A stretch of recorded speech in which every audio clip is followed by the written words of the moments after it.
दोस्तों, आप सभी का जो त्यौहार है ये मुख्य रूप से भगवान शिव और माता पार्वती के मिलन की पुनर्मिलन की कहानी है। और क्योंकि पहले भगवान भोलेनाथ का विवाह काशी नगरी के राजा दक्ष प्रजापति के पदपुत्री सती से हुआ था। तो ये सभी कहानियाँ, ये सारी बातें तो आप लोगों को शायद पता ही होंगी।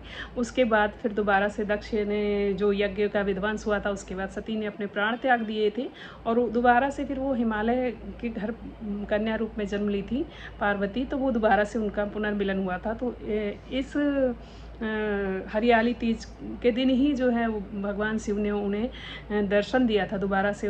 जब उनकी तपस्या से प्रसन्न हुए थे तो उन्होंने उन्हें दर्शन दिया था। तो उस दिन इसलिए उल्लास के साथ आज तक सदियों से हम इस त्यौहार को मनाते आ रहे हैं। तो इस त्यौहार का बहुत महत्व है। ये कोई अगर ये तर्क करे कि ये त्यौहार क्यों मनाया जाता है तो ये ऐसा नहीं है। शास्त्रों में लिखा हुआ है, शिव पुराण में इसकी पूरी गाथा लिखी हुई। को ये ज्ञात होना चाहिए कि ये जो त्यौहार है हरियाली तीज का, ये शिव पार्वती के पुनर्मिलन और उनकी अपने सुहाग की लंबी उम्र और सावन की हरियाली, जो प्रकृति के स्वागत के लिए जो हम लोग उत्सव करते हैं, तो इसलिए ये हरियाली तीज का त्यौहार मनाते हैं हम। पौराणिक कथा के अनुसार दोस्तों, माता पार्वती ने अपने भोलेनाथ को, शिव को पति के रूप में पाने के लिए कठोर तपस्या की थी। सावन शुक्ल पक्ष की तृतीया को उनकी तपस्या पूरी हुई और शिव जी ने उन्हें पत्नी के रूप में स्वीकार किया और उन्हें दर्शन दिया। तो इसलिए सभी स्त्रियां लोग कहते हैं ना कि मनचाहा वर पाना है तो तीजों का व्रत रखो, और लड़कियां जो हैं अपने मनपसंद वर पाने के लिए तो ऐसा इसीलिए कहते हैं क्योंकि जैसे शिव जी पार्वती जी की कठिन तपस्या से प्रसन्न होकर शिव जी ने उन्हें दर्शन दिए और उनको अपना पत्नी के रूप में स्वीकार किया। तो इसी उस पर कहते हैं लोग कि शिव पार्वती का मिलन का दिन है, तो हम भी इस व्रत को करें। और भगवान भोलेनाथ की कृपा सावन माह में वैसे ही बरसती है, तो शायद हमारी ये कामना पूरी हो। तो इसलिए इस चीज़ को कहा जाता है। और बाकी जो है प्रकृति अपने सुंदर स्वरूप में होती है। सावन में बरसात होती है और खूब हरियाली होती है, तो लोग झूले झूलते हैं और श्रृंगार करते हैं, 16 श्रृंगार करके। तो इस मास का स्वागत करते हैं, सावन माह का। तो ये हरियाली तीज जो है सावन माह के शुक्ल पक्ष की तृतीया को बनाया जाता है। अपने पति के लंबी उम्र के लिए, अच्छे स्वास्थ्य के लिए, आरोग्य के लिए इस व्रत को करती है ताकि वो अखंड सौभाग्यवती रहें। दोस्तों, कई बार ये चीज़ें सुनने को मिलती हैं, जो नए जनरेशन है हमारी, वो कहती है कि हम ही ये व्रत क्यों रखें, स्त्रियां ही क्यों व्रत रखें, इस व्रत को हम ही क्यों करें, क्या पुरुष हमारी लंबी उम्र के लिए, हमारे अच्छे स्वास्थ्य के लिए व्रत नहीं कर सकते हैं। ये क्वेश्चन है, वाजिब है क्वेश्चन, लेकिन जो है करते भी हैं बहुत सारे पुरुष। लेकिन क्या है कि पुरुष को बाहर का काम, पहले के जो वातावरण था उसमें पुरुष बाहर कार्य करते थे और स्त्रियां घर पे रहती थी। तो पूजा पाठ वगैरह और जो समय समय पे उनका व्रत उपवास होता था वो करती रहती थी।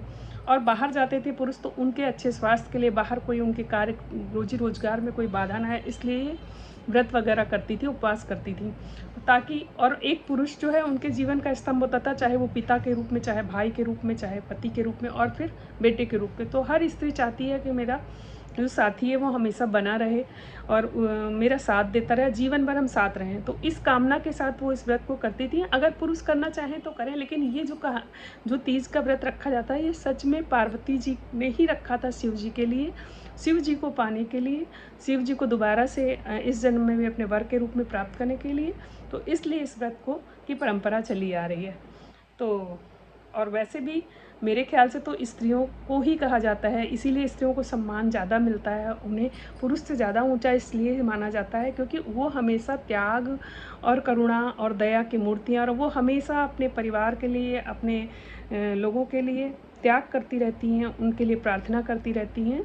तो इसलिए इस व्रत का पालन हमें भी करना चाहिए। ख़ास तौर पे जो सुहागिन स्त्रियां हैं उनको अपने पति की लंबी उम्र के लिए इस व्रत को, उपवास को करना चाहिए। लेकिन अगर कोई रोगी है, वो नहीं रख सकता है व्रत, तो कोई बात नहीं, वो व्रत न रखे, पूजा करने के बाद जल आदि ग्रहण कर सकते हैं। मतलब सुबह स्नान करके शिव पार्वती जी के मंदिर जाएँ, पूजा करें, उनसे प्रार्थना करें अपने पति की लंबी उम्र के लिए, दीर्घायु के लिए, अच्छे स्वास्थ्य के लिए, अपने लिए भी करें, और उसके बाद आप अपना व्रत खोल सकते हैं। हाँ, बस मांस, मदिरा, लहसुन, प्याज, इन चीज़ों का त्याग करें। 16 श्रृंगार करती हैं, हरी चूड़ियाँ पहनती हैं, हरे कपड़े, हरे वस्त्र, मतलब चाहे सूट हो या साड़ी हो, हरे कपड़े पहनती हैं। और उसके बाद फिर भगवान शिव, भोलेनाथ और पार्वती माता के जोड़े की पूजा करती हैं और माता पार्वती को सुहाग की सामग्रियाँ अर्पित करती हैं, श्रृंगार की सामग्रियाँ अर्पित करती हैं। और बाद में जब आप पूजा पाठ कर लें तो उसमें से कुछ सामग्री अपने पास रख लें। बाकी जो सुहाग की सामग्रियाँ बची होती हैं उनको आप किसी भी सुहागन स्त्री को दान कर सकती हैं। सुहाग का कहते हैं जो जितना भी सुहाग का सामान आप दो तो आपके सुहाग के आयु में बढ़ोतरी होती है, तो इसलिए सुहाग का सामान दान करना चाहिए। आप किसी को भी दान कर सकती हैं जो उस योग्य हो, जैसे किसी की भी सुहागन ब्राह्मणी को दे दें, या फिर घर में अगर आपकी जो बड़ी हैं जेठानी सास वगैरह तो उनको भी आप दे सकती हैं। तो उससे वो खुश भी होंगी और आपको आशीर्वाद देंगी, और उसको ग्रहण करेंगी तो आप वो आशीर्वाद देंगी तो आपके जीवन में भी आपके पति आयुष्मान होंगे और आपके जीवन में भी सुख शांति और समृद्धि बनी रहेगी। तो दोस्तों, ये कार्य करने में बिल्कुल भी कंजूसी नहीं करनी चाहिए, वैसे भी दान करना अच्छा होता है। तो इस दिन महिलाएं झूला भी झूलती हैं, तो बहुत सारी महिलाएं लड़कियां सब अपना ग्रुप बना के झूला झूलती हैं। तो ये आप लोग भी अपने घर में झूला डाल सकते हो, झूला, या फिर जो आपकी कम्युनिटी है, अगर कुछ लोग हैं आपके ऐसे जो सहेलियां हैं तो उनके साथ, सखी सहेलियों के साथ। पहले प्राचीन समय में तो घरों में पेड़ होते थे, तो उन पेड़ की डालियों में हमने भी अपने बचपन में खूब झूला झूला है, पेड़ की डालियों में झूला डलवा कर। लेकिन अगर नहीं हो संभव है तो अब तो कुछ सब लोग सारे लोग ग्रुप बना के इकट्ठे होते हैं और वहाँ पे इस त्यौहार को उल्लास के साथ औरतें मनाती हैं और अपनी पुरानी संस्कृति को जागृत करती हैं और माता पार्वती और भोलेनाथ का अनुसरण करती हैं। और इसकी कथा भी इसी प्रकार है कि माता पार्वती ने सती के रूप माँ जो थी उन्होंने पुनर्जन्म के रूप में माता पार्वती हुई थी, और शिव को, अपने पति को के रूप में शिव जी को पाने के लिए रेत से शिवलिंग बनाकर कठोर तप किया था। तो उस तप उनके निर्जल उपवास किया था, तो उनके कठोर तप से प्रसन्न होकर शिव जी ने माता पार्वती की सच्ची भक्ति देखी और तपस्या से प्रसन्न होकर भगवान शिव ने उन्हें अपनी अर्धांगिनी के रूप में स्वीकार किया था, क्योंकि उन्हें पता था कि ये सती ही हैं जो माता पार्वती के रूप में जन्म ली हैं। तो जिस दिन ये शुभ संयोग और मिलन हुआ था उसी दिन सावन मास की तृतीया तिथि थी।